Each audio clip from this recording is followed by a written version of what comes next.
भारत इस समय घरेलू और वैश्विक लेवल पर विभिन्न वस्तुओं के निर्यात पर कनेक्टिविटी को मजबूत कर रहा है ताकि वैश्विक हालातों के बीच निर्यात को और आगे बढ़ाया जा सके। अब ताजा खबर logistics company container corporation of India Concor के हवाले से सामने आई है। दरअसल कॉनकोर ने छत्तीसगढ़ के एक अहम एक्सपोर्ट कॉरिडोर को फिर से शुरू किया है, जहां इसके लिए कॉनकोर ने अपने ICD MMLP नया रायपुर टर्मिनल से कंटेनर वाले चावल का एक रैक जवाहरलाल नेहरू पोर्ट पर भारत मुंबई कंटेनर टर्मिनस तक पहुंचाया है। अब कॉनकोर के इस कदम को सेंट्रल इंडिया के रेल लिंक्ड एक्सपोर्ट लॉजिस्टिक्स और पोर्ट कनेक्टिविटी को मजबूत करने की दिशा में एक महत्वपूर्ण कदम बताया जा रहा है। सामने आई जानकारी के मुताबिक इस रैक में 48 वैगन थे, जिनमें एक्सपोर्ट होने वाले चावल से भरे 96 20 फुट के कंटेनर थे। बताया गया है कि लंबे समय के बाद ये कॉरिडोर फिर से शुरू हुआ है और इस सर्विस से रायपुर तथा छत्तीसगढ़ के बड़े इलाके में एग्रो प्रोसेसर और व्यापारियों के लिए एक्सपोर्ट के ऑप्शन मजबूत होने की उम्मीद है। इसका कारण यह है कि इससे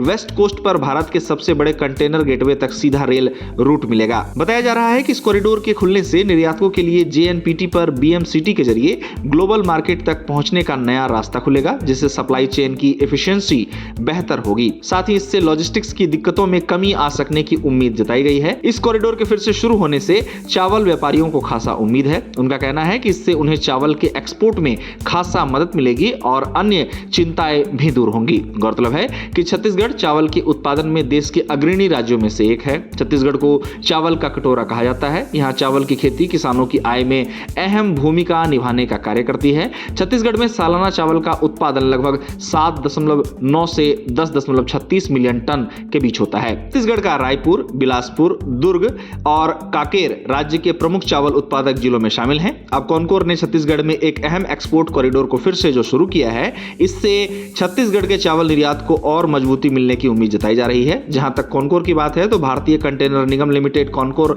भारत का सार्वजनिक क्षेत्र का एक उपक्रम है। इसका गठन कंपनी अधिनियम के अंतर्गत मार्च 1988 में हुआ था। कॉनकोर ने 1988 में भारतीय रेल के उस समय मौजूद 7 इनलैंड कंटेनर डिपो को लेकर नवंबर 1989 में कार्य करना शुरू कर दिया था। भले ही कॉनकोर की शुरुआत धीमी रही हो, लेकिन इसका वर्तमान में भारत में 68 टर्मिनलों का सबसे बड़ा नेटवर्क है और ये बाजार में अग्रणी है। इसके साथ ही आपको बता दें कि कंटेनरों के लिए रेल मार्ग से इनलैंड परिवहन उपलब्धता कराने के अतिरिक्त इसने अपने व्यवसाय का विस्तार port management, air cargo complexes और कोल्ड चेन स्थापना तक बढ़ाया है। इस तरह कॉनकोर भारत में कंटेनरीकरण को आगे बढ़ाने में अहम भूमिका इन दिनों निभा रहा है। बता दें कि कॉनकोर के लिए परिवहन योजना में रेल मार्ग कंपनी का मुख्य आधार है। बता दें कि कॉनकोर के गठन का उद्देश्य भारत के अंतरराष्ट्रीय एवं आंतरिक कंटेनरीकृत कार्गो एवं व्यवसाय के लिए मल्टी मोडल ट्रांसपोर्ट लॉजिस्टिक्स को बढ़ावा देना था।